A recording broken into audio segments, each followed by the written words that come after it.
Hello and welcome to In the Know, a program of Quincy Access Television. Today's topic, it's all about the census, and we're speaking about the city census as well as the federal census. And joining me to talk about both is the city clerk for the city of Quincy, Nicole Crispo, and seated next to Nicole is the county commissioner, Norfolk County Commissioner. That would be Joseph Shea. Joe and Nikki, welcome.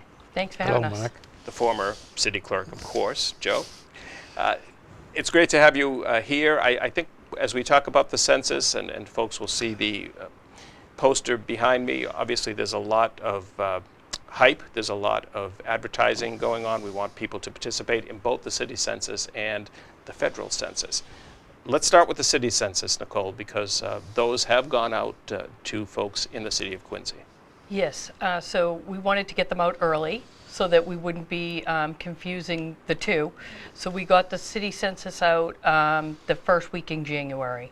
Everybody should have received one in their mailbox. If you haven't, just fill it out and send it back to us as soon as you can. And of course, postage is paid. Postage is paid, yes.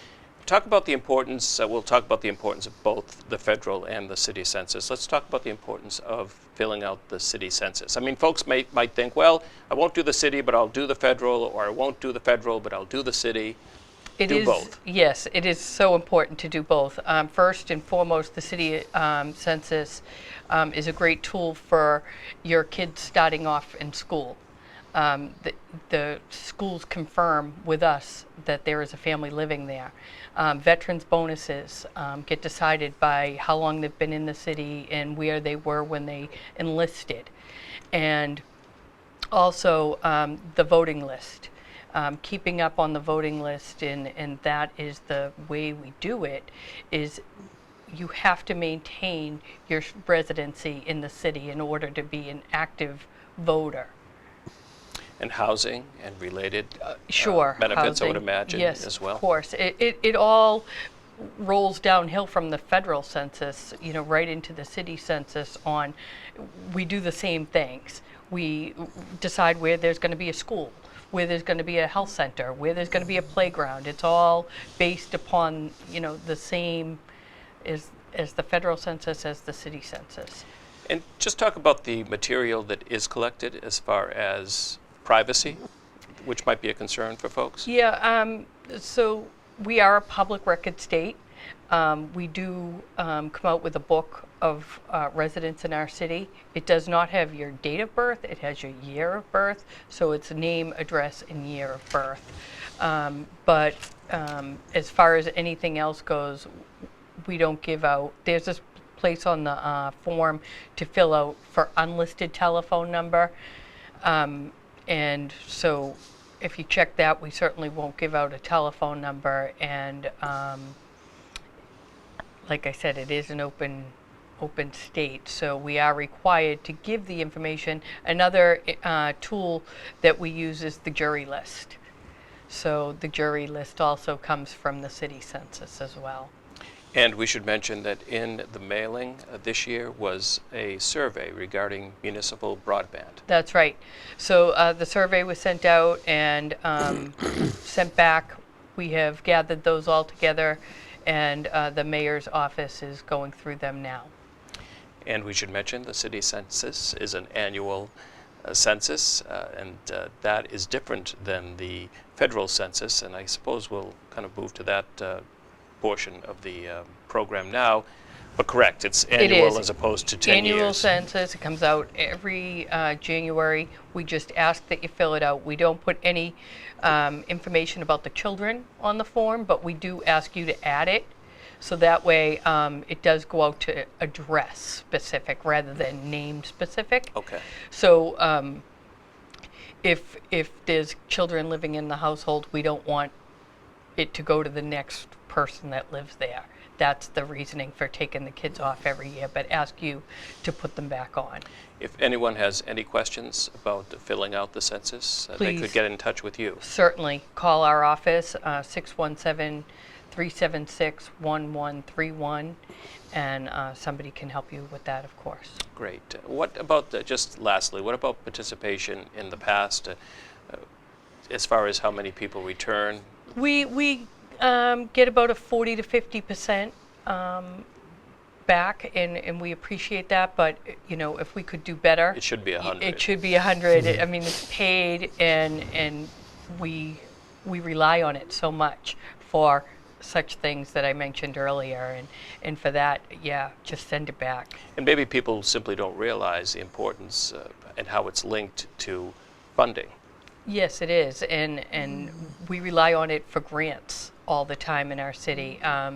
All the departments rely on it for grant funds.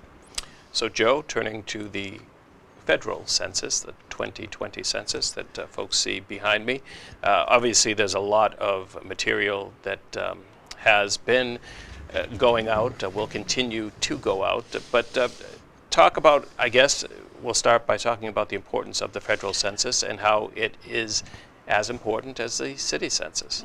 It is, and it's a little different in that it's federally mandated and it's only every 10 years. There's a mid-term figure that they work on and update you within the 10 years, but they don't solicit folks. But every year, every 10 years since 1790, the federal government has taken a census. Of course, the purpose of the census is very similar to the city list. It is dealing with federal funds, how it's disseminated, who gets what, school lunches, grants, and the smallest part of it is they realign every political subdivision from congressman down to neighborhood representative, in our case city councils. So your ward and precinct lines get redrawn every 10 years based on the federal census. Now folks, everybody in the city of Quincy lives in a census block. Well, there might be 20 people in the census block. There's more. So many census blocks make up a precinct, so many precincts in our case make up a ward, then so many wards make up the city. Right. And it's right down to the census block. So Uncle Sam or the federal government can tell where everyone lives right by their census block. So this is an old system, but it's pretty straightforward and it's pretty down to earth. I've been fortunate enough, I would say fortunate's the right way, to say I've worked every federal census in one form or another since 1970. Okay. So well, that's I've why seen you're a on lot this of show. changes. Yeah, we recruited him. I've seen a lot of changes, mainly technology, but the basic premise of every person, every vote counts, every person should fill out their federal census. Now there is certain undercounted groups traditionally in our country. Special attention is paid to undercounted groups. Special attention is paid to group homes, to hospitals, to college dormitories, so that there isn't duplication. And at some point you answer somewhere. If you're traveling or if you're out of state, do you want to be counted in the state that you went to, or where you're going to school? So they have various ways of working with it. The thing that's unique about Quincy is this is a very key year, because I'll say for 35 years the city of Quincy population has been around 90,000, hovering. Uncle Sam, the federal government, gives us credit last year at midterm, or a year and a half ago, for 96,000 people. The last federal census 10 years ago was 92,000 and change. We went in and argued that it was more, but you can't fight with Uncle Sam, and they win. But we work very well with them. But being so close So then. close now to 100,000 is what this is all about for the city of Quincy. Right. They're admitting to 96, and we in the last year completed a complete survey using the assessors records, the building records, every voting record, everything we could find on all of these new buildings that you see in our community, and we submitted to Uncle Sam, to the feds, 89 or 9,000 new addresses in 10 years. Now that's remarkably large for a city our size. Now we're in the downtown here at the library. If you were to walk across the downtown, you'll see where these additional residences are. Now a high-rise building, for instance, with 50 units is 50 residences. One apartment is a residence. Right. One house is a residence. So they break it down, and our city, as near as we can tell, is around 46,000 addresses, residential addresses. We have systems where units of eight units or more get special treatment. We try to work with large landlords. We try to work with the housing authority. We try to work with community action, and we do. They're partners of ours. Corey is a partner of ours. Quincy Age Resources is a partner. They're on the Complete Count Committee. We're out in the community trying to drum this home that this is our chance probably to reach the 100,000 mark. Why is 100,000 important? It's important because there's more federal dollars associated, and the cutoff is every 10,000. So from 90 to 100, you get a certain amount of money. Right. Over 100 to 110, you get a certain amount of money. Do I think there's 110,000 people in Quincy? There could be, but that last floating 3,000 or 4,000 very difficult to get. I will tell you that we've been working very closely with our regional census office. They have located a census headquarters in Quincy. In Quincy. There's 8 in the state. One is going to be in Quincy, be opening as we speak. It will be opening this week.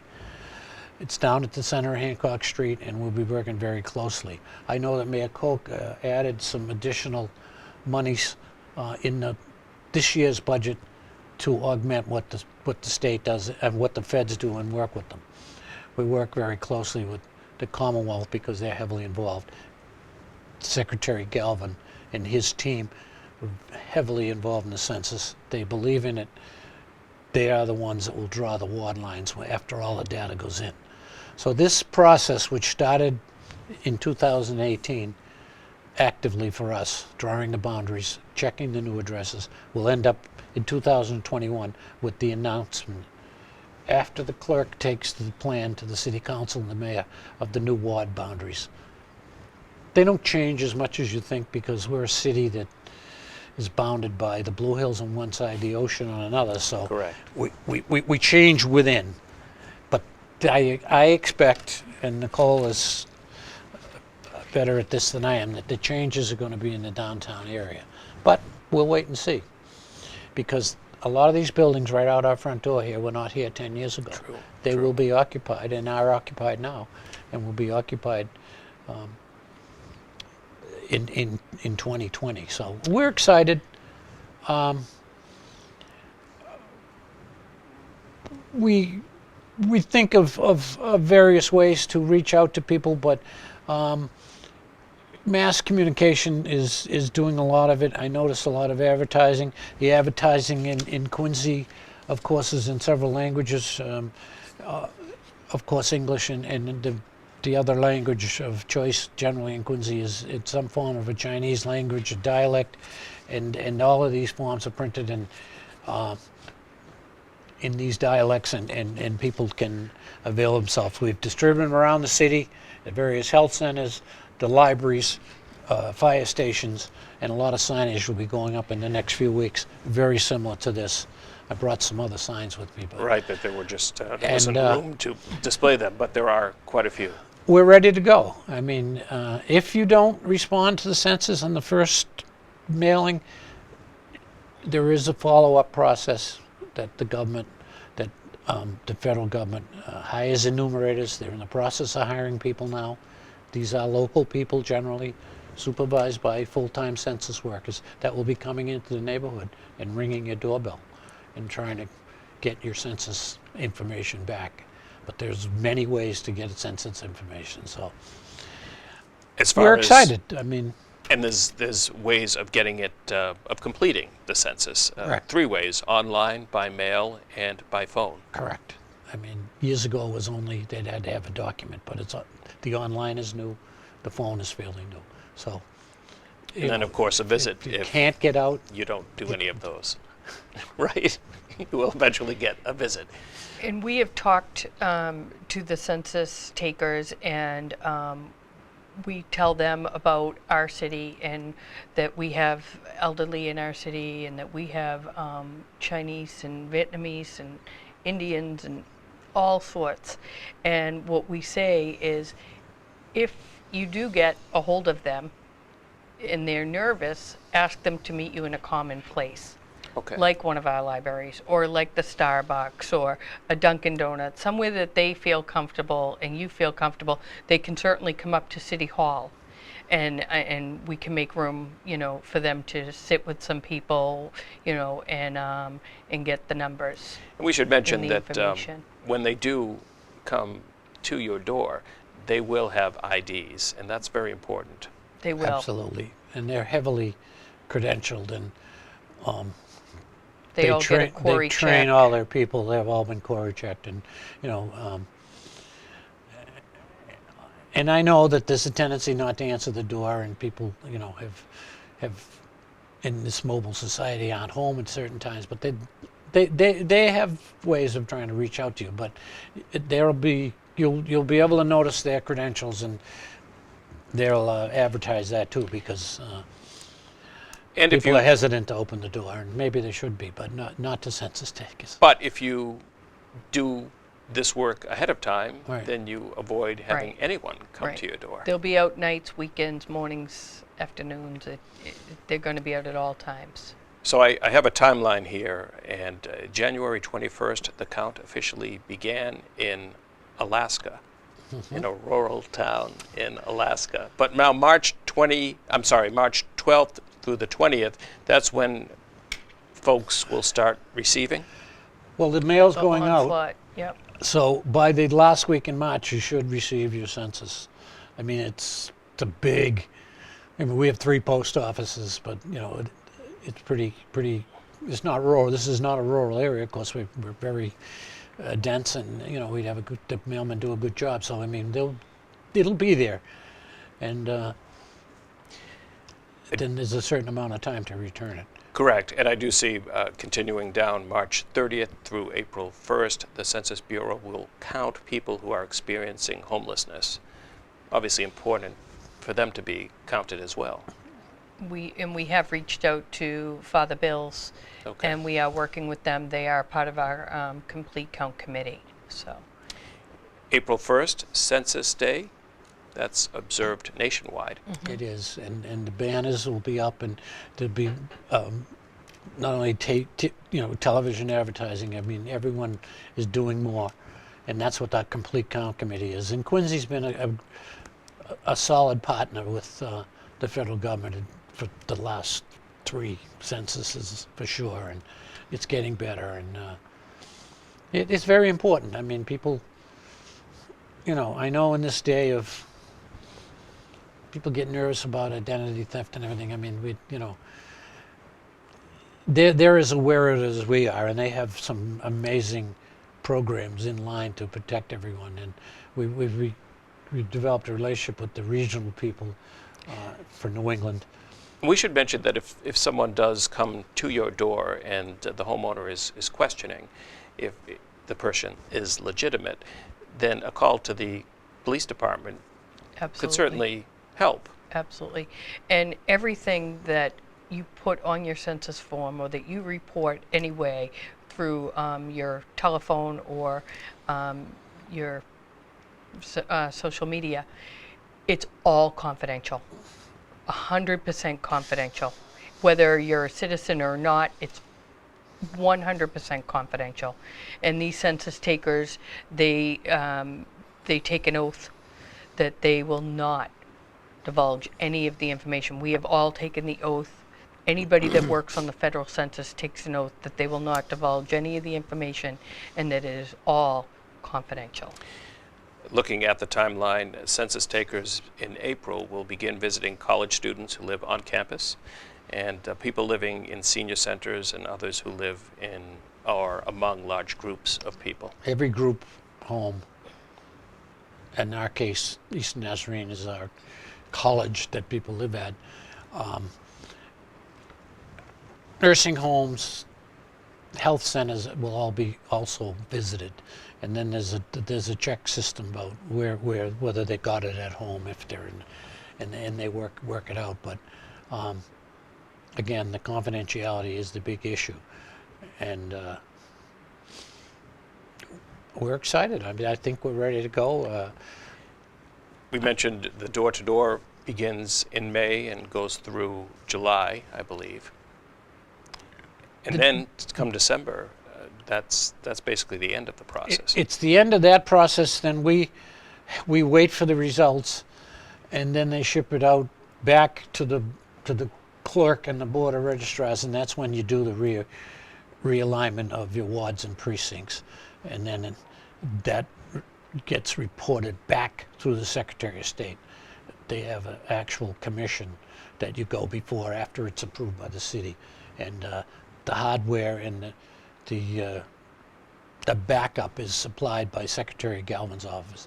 Nicole and the Board of Registrars will have to bring all of their information in, and they'll already have it too, but they ask you questions. They want districts to be contiguous. There's certain physical barriers or natural barriers like railroads and mountains and rivers that you can't cross. And it's information that is minor, but it's common sense stuff. It prevents gerrymandering. It prevents making a district wind all around, where we make them consent as tight as we can. Yet every district is supposed to have within 5% the same amount of people in it, not voters, people. And then that's how you make it up. So every city council, and ideally, just as every congressman, state senator, and representative represents the same amount of constituents within 5%. That's what the reapportionment is all about. And that's the final step. So sometime in 21, the figures would come out, and then the new lines would be drawn for the 22 election. Somewhere Won't be around. available before 22. Right, so somewhere around the end of March, I believe, of 2021. Yeah, and then because you have to get ready to, if you move people, and Lord knows over the years we've moved some people in the corners of certain precincts. But generally, if you live in the middle of a precinct, you've never moved historically in 100 years. And I mean, again, I talk about our borders. If you live in Howes Neck, you're coming up from the ocean. Right. If you live in Squantum, you're coming in from the ocean. It's not going to change.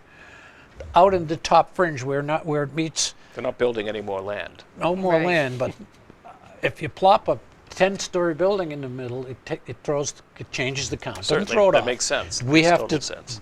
work it out. But my experience is, it all comes in. West Quincy comes out of the Blue Hills, comes into the square.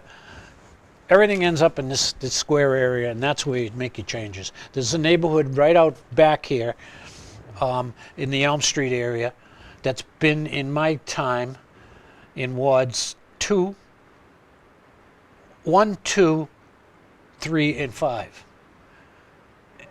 So over 40 years, they were in 4 different wards because it grew. They're right on the fringes. Again, it's Elm Street, back of the library, that little area here. It's back in 1, and I, for years, would have folks come to see me and say, "You took me out of." Sounds like they're restless, that area.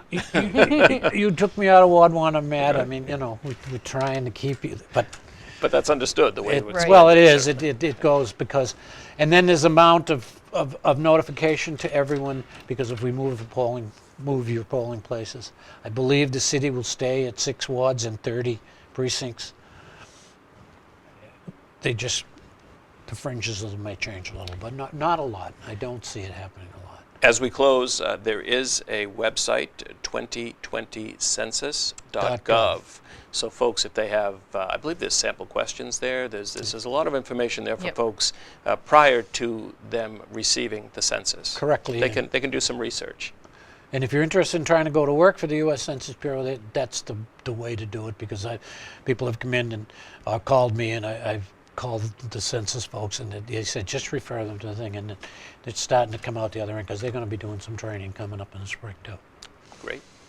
Any closing thoughts? Just participate in both censuses. No, just the importance of it. I mean, you know, it's pretty basic, but people get busy and they'll open it, they'll put it on the counter, or put it on the dining room table, or put it away, and you know, do it when you get it. Put it right back in the mail. And again, it's easy. It's online, by phone, Correct. or by mail.